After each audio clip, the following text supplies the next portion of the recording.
So you've probably heard of people talking about their water being hard. Like, well, how is water hard? I mean, a rock is hard, right? But how is water hard or soft? Well, when we say it's hard water, it means it has ions dissolved in it. And the common ones are things like calcium and magnesium. And what ends up happening is those will react with soap and make sort of this scummy layer on your sinks, faucets, etc. The other thing that'll happen is if you have hard water and you let it evaporate, it's going to leave white crusty stuff behind, which you probably also see around your faucets, right?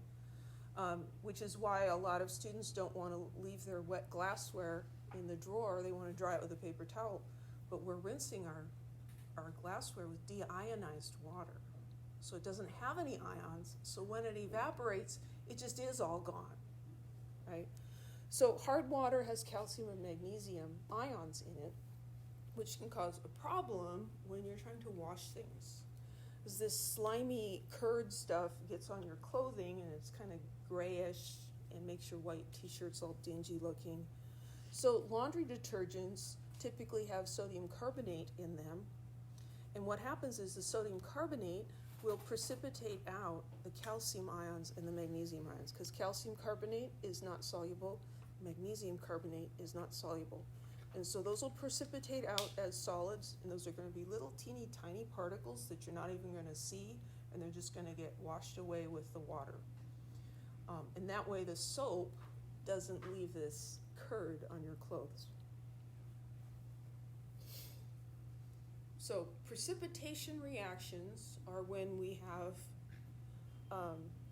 two solutions, and we mix them together in a solid forms. So why is that called a precipitation?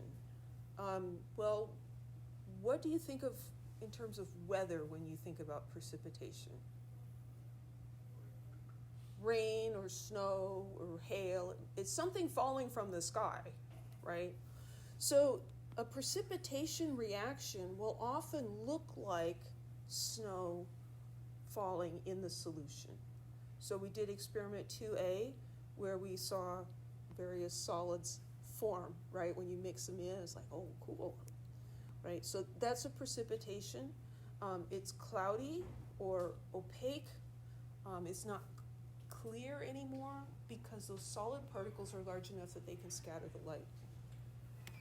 So here they're mixing potassium iodide and lead nitrate together. And what happens is these ions can switch partners and form lead iodide and potassium nitrate. And if we look at those solubility rules, lead iodide is insoluble, whereas potassium nitrate is soluble. And so we have this solid that forms, and that's the lead iodide. So this is one of my favorite analogies. So I mentioned before that I think of metals as being masculine and non-metals as being feminine, non-masculine, right? So here we have potassium iodide. So we have potassium and iodide. So potassium is the guy and iodide is the girl. And they're going to go to the party in this beaker, okay? So they're going to the party. And, I mean, they're friends and everything, but they're not, like, attached, right? There's no relationship there. They just went together because they didn't want to go by themselves. And then we also have lead ion and nitrate ion. They're showing up at the same party. Again, this is the guy, and that's the girl. So when they get to this party and everybody mixes and mingles, now, potassium meets nitrate, maybe never ran into her before. And he's like, oh, hi, how are you? You know, whatever. And then lead meets iodide. And they're like, oh, it's chemistry, right? You know, their eyes meet across the dark room and everything's slow motion. And so these guys are like, wow, really into each other, really attracted to each other. They form this insoluble precipitate, this solid, So this is equivalent to those two people that it's like, they came to the party, but where are they? Oh, they're on the back porch making out, right? And they're not interacting with anybody else. They're just off there by themselves, right? So that's what's happening here. Lead and iodide really hit it off, right? So that's an insoluble compound, and so that's the precipitate. So we can look at the different ions that are coming and see, well, what if we switch up the partners? Because, I mean, we can tell without even looking at the rules, well, potassium and iodide is aqueous. They're okay with each other, but they're not, like, attached, right? They're fine. And lead and nitrate are not a solid. They're aqueous. They're willing to mingle. And so we look at, well, what happens if they swap partners? Then we're going to see, by looking at the solubility rules, is that compound soluble or insoluble? I forgot about this slide. This is kind of just what I was trying to do. So we got potassium and iodide coming in, and we've got lead and nitrate. And I never noticed this before, but the metals are blue and the non-metals are pink. Interesting. And this has nothing to do with gender identity or anything, right? This is positive and negative charges, right? So we can't have potassium and lead going off by themselves because opposite charges attract and like charges repel. Okay, so this is like, 100 years ago or something. So we'll see, well, do these guys like each other? Do those guys like each other? So those are the possible products. And then we look to see, is one of them insoluble? If it's insoluble, that's going to be the precipitate, and we have a chemical reaction. If none of them are insoluble, then no chemical change has actually happened. All that's happened is the ions got mixed up together. And so that's just a physical change. So no precipitation, no reaction. So here the example is, we've got potassium ions and iodide ions. You have sodium ions and chloride ions. And so sodium and iodide are like, yeah, nice to meet you. No big deal. Potassium and chloride, hey, how are you? Nothing happening. No precipitation is going to happen. So it's just mixing. So we need to be able to write chemical equations for precipitation reactions. And so you'll be given the two reactants and asked to predict the products and write the equation. And so these are the steps. You need the formulas for the two reactants. And then you want to look at the formulas of the products that could possibly form by swapping partners. Look at the solubility rules to see if any of those products are insoluble. If they're all soluble, then you've got no reaction and you can stop. Right? We always hope for that. Most of the time there is a precipitation. So if one of the products is insoluble, then you have to write the formulas for everything. You indicate S for solid, AQ for aqueous, and balance the equation. So we'll do some examples. Write an equation for the precipitation reaction that occurs, if any, when ammonium chloride and iron 3 nitrate mix. So these are ionic compounds. We need the ion formulas with their charges so that we can tell what the compound formula is. So I'm going to be writing my equation up here, but I'm going to start by making some notes down below. So ammonium chloride. What's the formula for ammonium ion? NH4 with a positive 1 charge. And chloride is Cl minus. So I've got those two guys. And then I've got iron 3. So iron is Fe, and what does the 3 tell me? That's the charge. And then nitrate, I have to memorize, NO3 minus. So my reactants, I'm going to write their formulas by looking at the charges on these. Positive 1 and minus 1, so this is just NH4Cl. And is that going to be aqueous? Yeah. So here we're talking about solutions mixing, so the reactants are always going to be aqueous.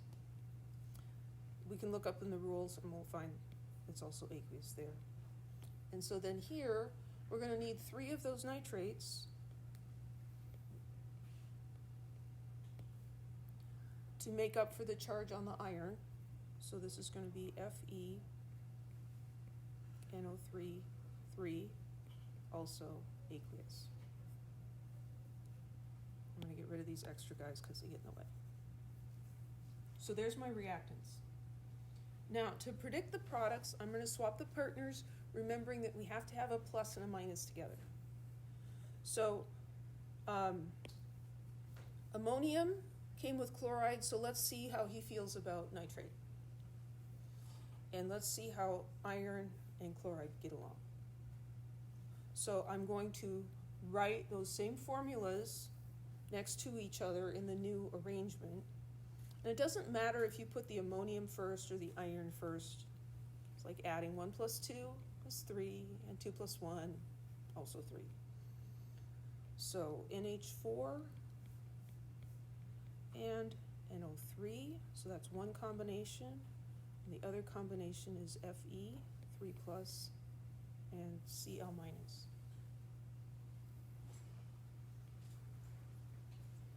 Because they decided to do it this way, it's always the cation first and then the anion. So we have to identify, well, ammonium and nitrate, is that going to be soluble or insoluble? Soluble. It's going to be soluble, because in the first row, lithium, sodium, potassium, and ammonium. So this one's going to be aqueous. They're not going to get into a relationship tonight. And then iron and chloride. Well, if you go down a little further, you see that iodide and chloride and bromide are soluble, and the exceptions are not iron. So this one's also going to be aqueous. And so, woohoo, we're done. No reaction. And if that isn't short enough, we often just write NR for no reaction. There was no chemical reaction happening here. Things mixed together, and that was it. Let's do another one. Write an equation for the precipitation reaction that occurs if any one sodium hydroxide and copper 2 bromide mix. And you kind of figure one of these has got to make it precipitate, right? Okay. Well, I'm going to go through this a little faster. Sodium hydroxide, so sodium ion and hydroxide ion. Copper 2 bromide. Copper 2 is copper with a 2 plus charge, and bromide is Br minus. And so then I can put those together based on their charges, and these are going to be aqueous.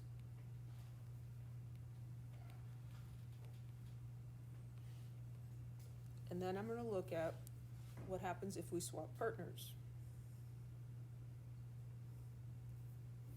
So sodium with bromide, see if they hit it off, and copper 2 with hydroxide.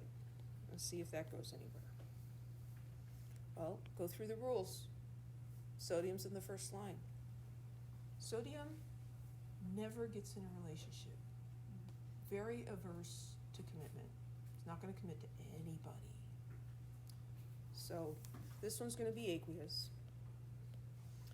And then copper and hydroxide, I'm not going to go back to that slide, but if we go continuing on down, we see that the hydroxides are generally insoluble, and copper is not an exception.